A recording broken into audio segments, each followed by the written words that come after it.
Hello everyone and welcome to Ian's Bricks. I'm Ian. A slightly different video for you today. So as some of you may already know, as well as being a huge fan of Lego, I build a lot of sets, as you can see in the unit behind me here, but I also buy a lot of sets for investment.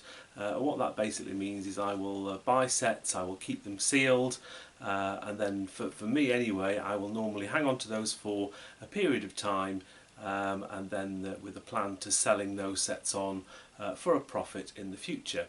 There's a lot of people talking about Lego investing at the moment and whether it's a good thing to get into, and I just wanted to talk about it from a perspective of what I would consider myself as a small-time Lego investor. You do get a lot of people who seem to do this as a full-time thing.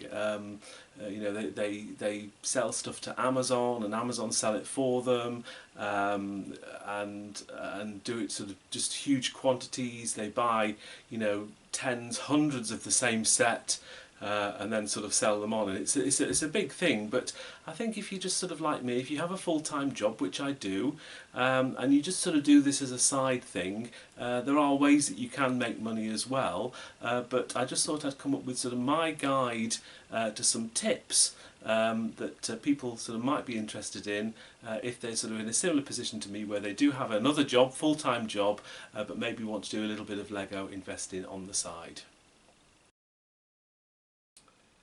So my first tip to Lego investing is to actually be a Lego fan in the first place.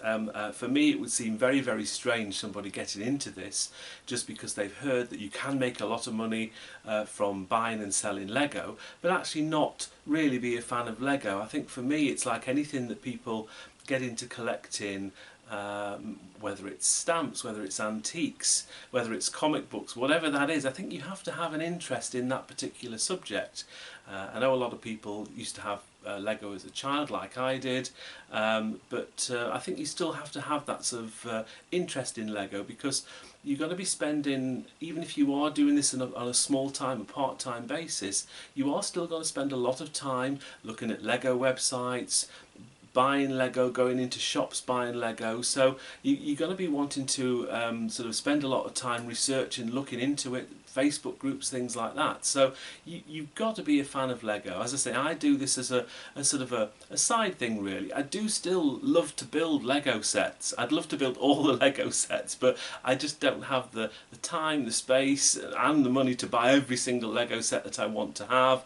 I've got sort of not enough space to display them, so I sort of keep it to a minimum. And yes, it can be very hard sometimes buying Lego sets, knowing that you're never going to build that Lego set. That's something that you have to sort of get used to as well. So even if you are a Lego fan, that can be quite difficult. But I would suggest personally, I think you need to be certain, have a certain amount of interest in Lego in the first place to want to be able to do something like this. My second tip is to do a little bit of research into the types of Lego sets that you're going to want to buy and sell. So have a look at different themes, different sets. So they have, obviously, a lot of people know that things like Star Wars, for example, is a very, very popular theme. Now that's not always going to be that every single Star Wars sets that you buy will make a huge amount of profit. Not the case at all. But you know, I would tend to suggest to people to buy sets that you're interested in. I tend to find that if I like something, then the chances are that probably a lot of other people are going to like particular sets as well. Not always the case. I've been wrong many, many times. You also want to think about the size of sets that you're going to buy. So we'll talk about storage and that a little bit later on, but sets can come in very, very different sizes. So we can have some really small sets here, like this brickhead sets, and these are quite nice because they're relatively small, easy to store. This particular set here, the Daisy Duck set, it's been out for about a year or so now. It's due to retire at the end of this year. So this potentially could be something that could be quite good. It's nice and small to store. They're only £10 each in the UK, $10 I think in the US. So your chances of making huge amounts of profit on something like this are relatively small, but it can happen. And also you can get different size sets as well. So another example is sort of what I would call a sort of a a medium-ish size box, something like the Hedwig here. So as you can see, if you had, you could probably get about six of these brick heads in the same storage space as just one of these Hedwig sets here. So you've got to think about the size of sets that you want to go for. Now some people obviously, and you can make money on larger sets as well, but if you get something like this is just the box, but something like this Creator modular set here, the bookshop, it's a really big set, and you've got to sort of think, yes, it's great to buy these sets, and they're quite a lot of money to buy in the first place. But sort of where am I going to sort of store this set? So have a think about the types of sets that you're going to want to buy as well, whether it's the themes, whether it's Harry Potter, whether it's Disney, whether it's Star Wars. And also you want to have a look at the cost of the sets as well. So as I mentioned, something like this, it's relatively cheap at around about £10, $10. Something like Hedwig, this retails at £35 in the UK. You can get it a lot cheaper than that. And the big set, like the Creator set, which I just showed you here, that is going to cost you, £160. I don't know what that is in dollars. So you've got to think about the types of sets that you want to get and that you're interested in. And don't always be tempted by all of the sets that are out there, because there are some themes that I personally think, there's themes that I don't like to invest in. And that's not to say they're not going to be a good chance, but a good example of that recently is the video range. It was pretty much a flop from Lego from the start, and yet I do know that some people are quite interested in wanting to buy some of the sets. A lot of them are discounted now, I mean heavily discounted at some retailers, but from my point of view, something like the video range is that if people aren't interested in it now, and if people are still not interested in it when the prices are discounted, why would people be interested in a year, 2, 3 years time in something that was just a big flop in the first place? So always have a think about the types of sets that you want to actually get, because if you buy too many of the same types of sets, then you could sort of get stuck with a lot of sets that you struggle to sell. So number 3 on my list of tips for the small-time Lego investor would be storage. Where are you going to store your sets? Now I live in a relatively small 2-bedroom flat, 2-bedroom apartment, so I don't have a great deal of space within the house, but I'm very, very lucky that I do have an attic to actually store my Lego, and it's nice and sealed in there, and I don't sort of have any issues. But yeah, if you're going to be buying quite a lot of Lego, you will need somewhere to store it. I would suggest that if you live in a very small space with not a lot of storage space at all, then maybe this isn't going to be for you. You can hire storage units, but of course there's a cost to that. You may have a friend or a relative that has a large basement or an attic or a garage that you can use. So it's thinking sort of where you're going to store your sets. If you're going to be hanging on to them for 2, maybe 3 years sometimes, it depends how quickly you want to sell things, but yeah, you might have these sets hanging around for a while, and if you're buying quite a lot of larger sets, then again you're going to need to think about how and where you're going to store things. And if you do have a basement or an attic, how are you actually going to store the sets? Now, what I tend to do is I use the original boxes. I buy a lot of stuff online, so I get a lot of deliveries from Lego.com, Amazon, other sites as well. And of course, all of those items will normally come in a larger outer delivery box. And I will save those boxes. I will always use those boxes to store my Lego in. It gives the Lego box itself a double layer of protection from any sort of issues, any bugs, or any heat, temperature changes, damp, that kind of thing. So always keep the outer boxes, and I store them in there. Now I've seen some people, and they have a room or a basement or whatever, and they buy storage shelves and they stack all their Lego on the storage shelves. That's fine, but again, there's a cost to buying those storage shelves in the first place, and they're not cheap.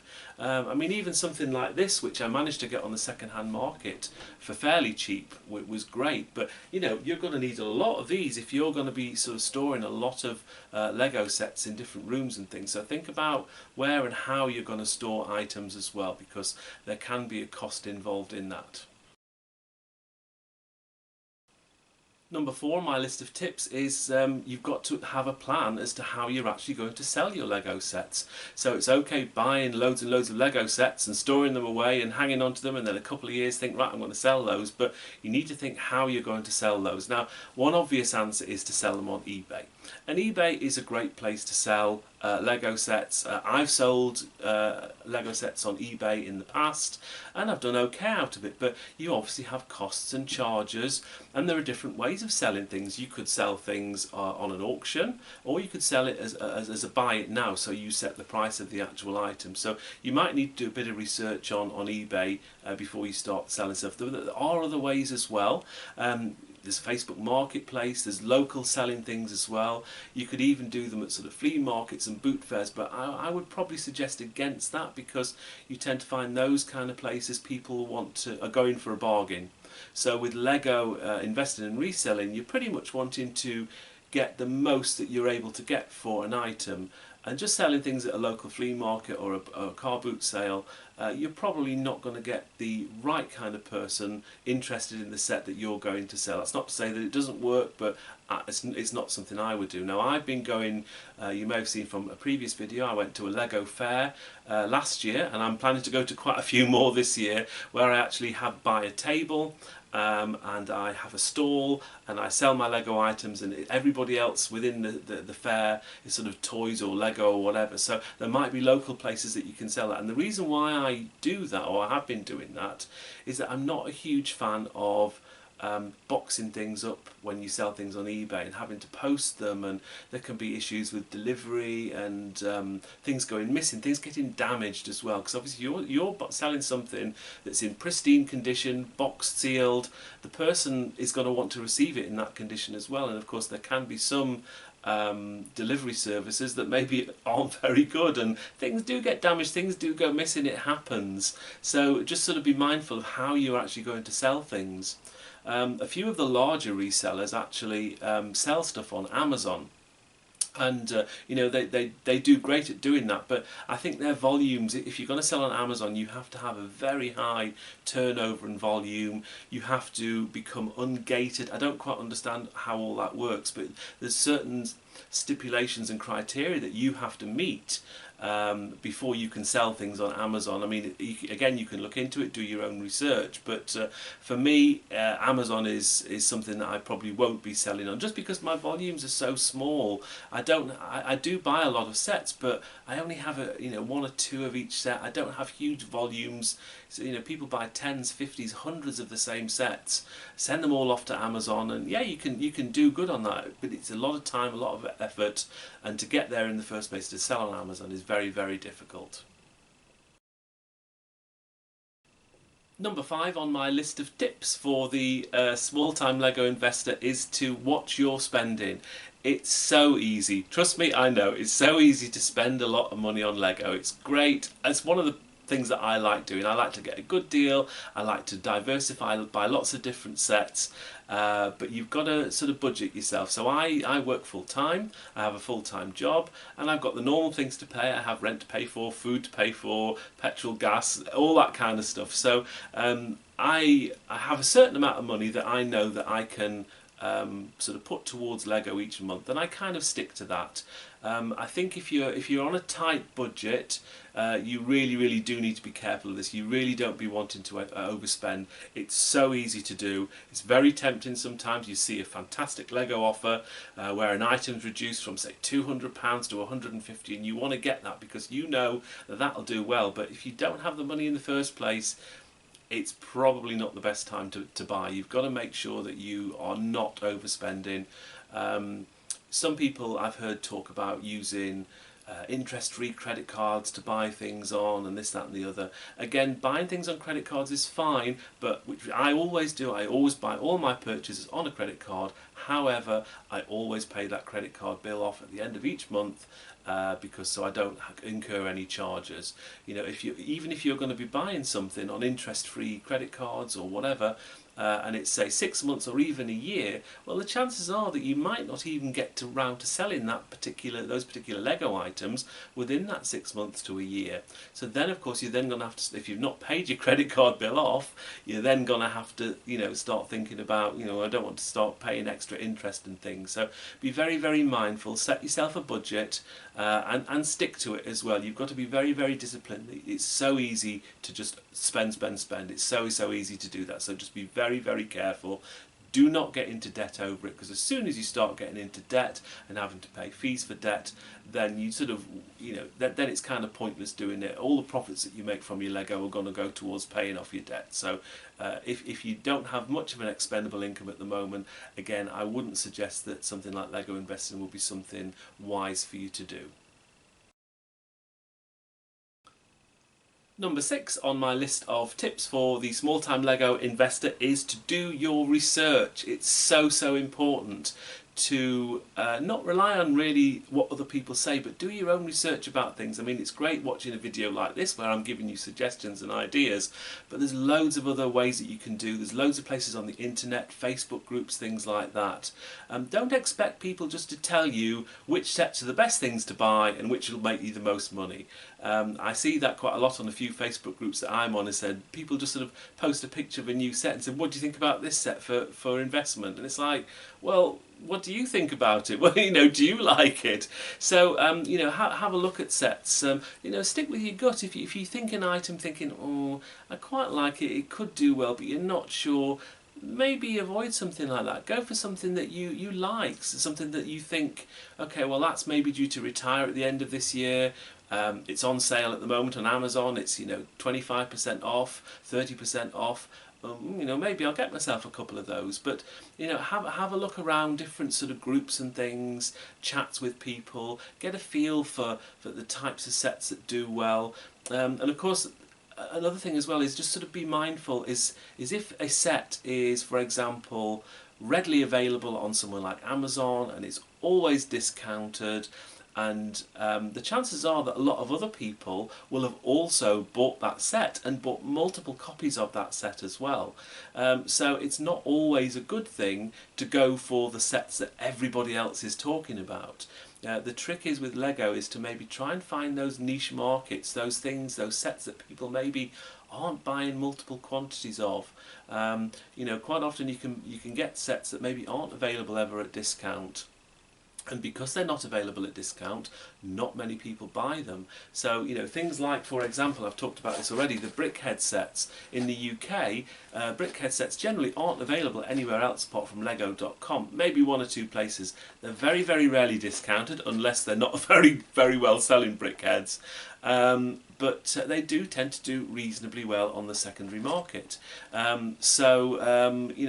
Again, if many people aren't buying a lot of these because they're never discounted, then if you've got a few of these, a few of different kinds and sets and themes and things, not just Disney and Star Wars stuff, there's Harry Potter stuff, then again you might be onto a winner, even if you're paying full price for sets as well.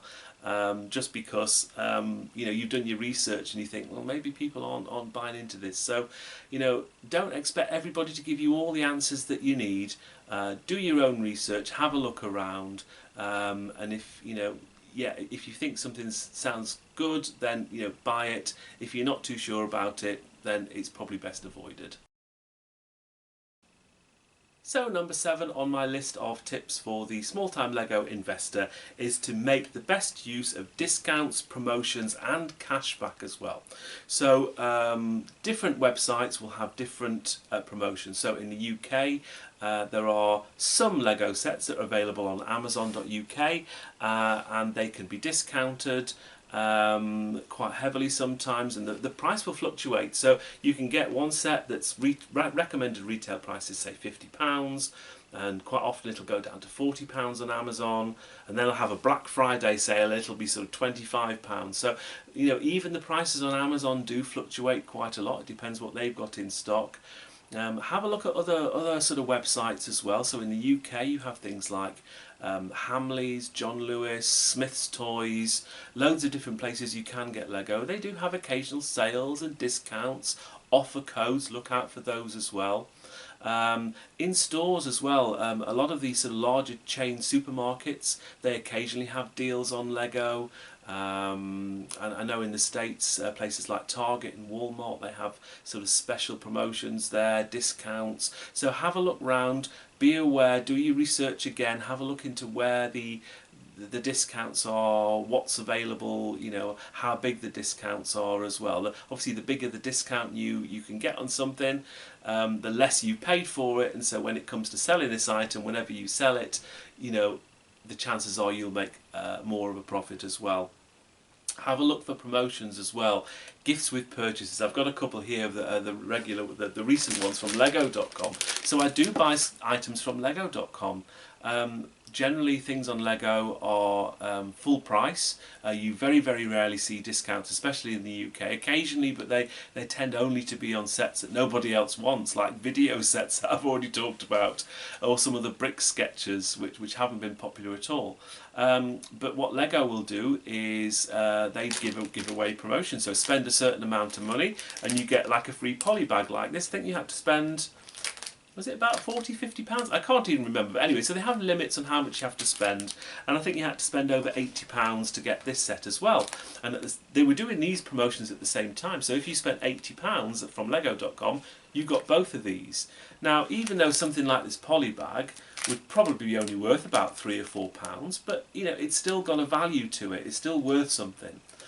Something like this may be worth a little bit more, maybe about £10–15, who knows.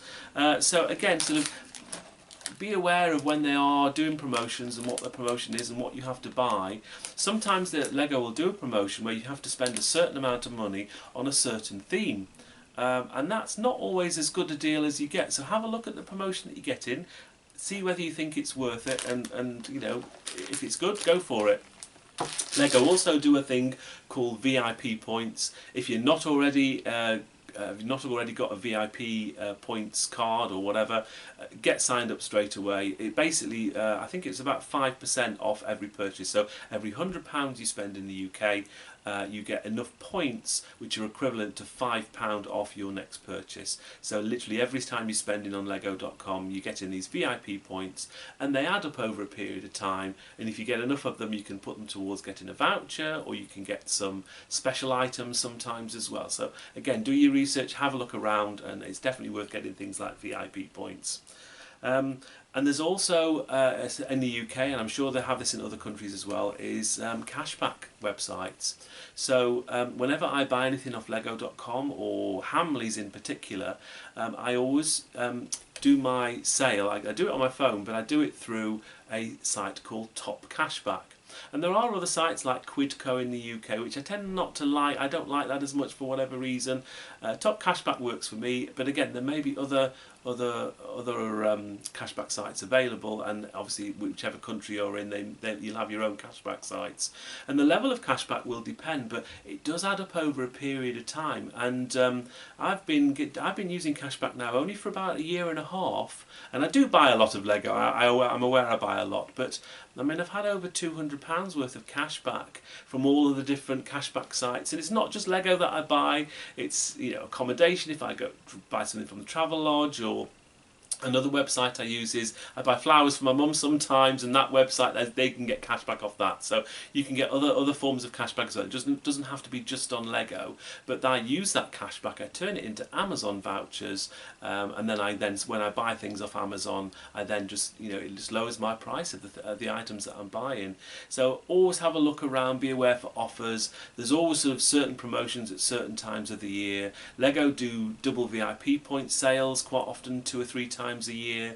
They have Black Friday promotions as well, as do Amazon. So have a look around, you know, be aware. I mean, what I would suggest for something like Black Friday is, if you are on a budget, is to sort of save some money back, knowing that a lot of the best deals are around the sort of the Black Friday, end of November type time period.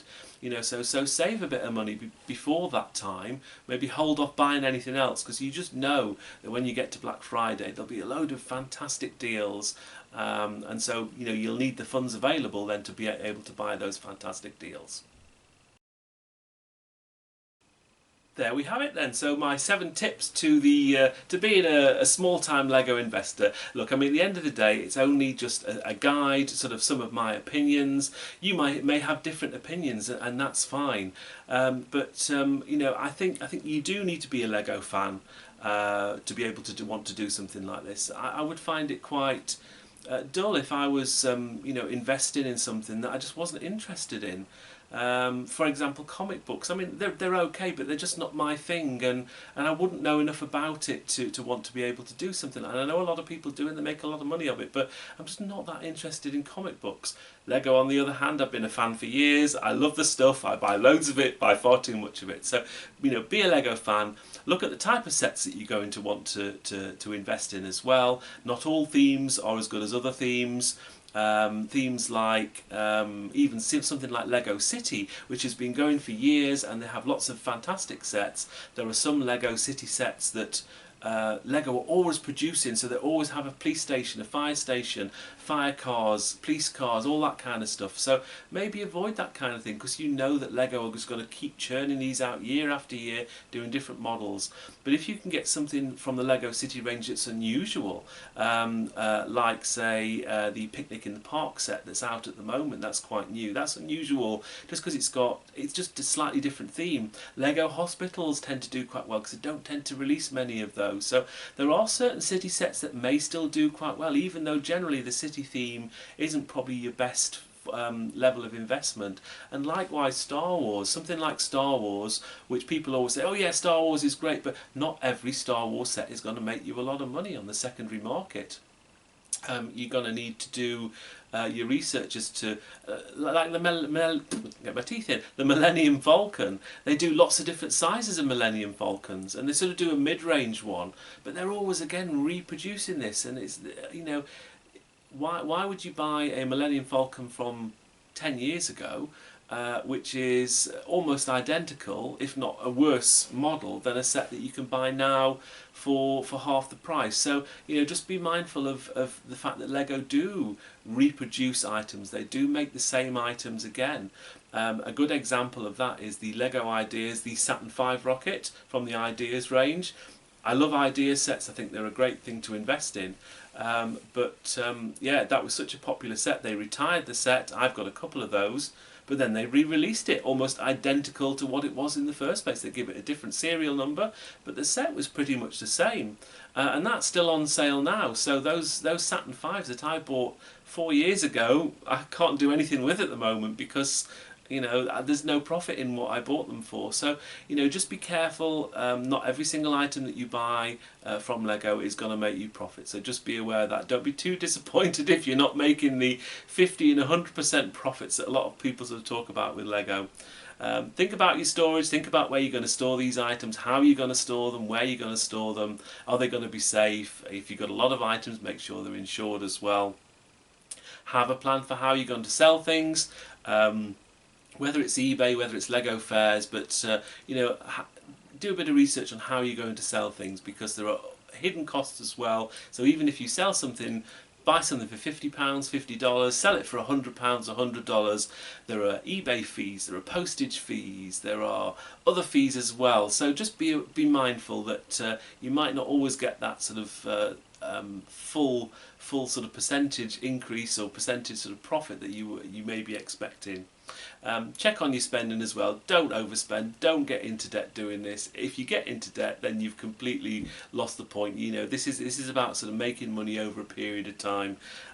For me, I will tend to hang on to Lego items for a long period of time. I'm someone that will quite happily buy things, shove it in my attic for 2, 3, 4 years, even longer than that, and be willing to sell that for a higher price later. Some people like to buy things and sell them within 6 months or a year. That's fine if you want to do that, but your profit margins will be considerably lower, depending again on what set you bought. Do your research, always have a look and get ideas of what other people do, but maybe don't take what everybody says as verbatim as to what you have to do. Use your own judgment. Get a gut feeling about sets and whether you want to spend things and what kind of sets you want to get. And again, the most important things, make the best uses of that you can of discounts, promotions and cashback websites as well. There's probably loads of other things that I can talk about with Lego Investing. I might do some further videos in the future.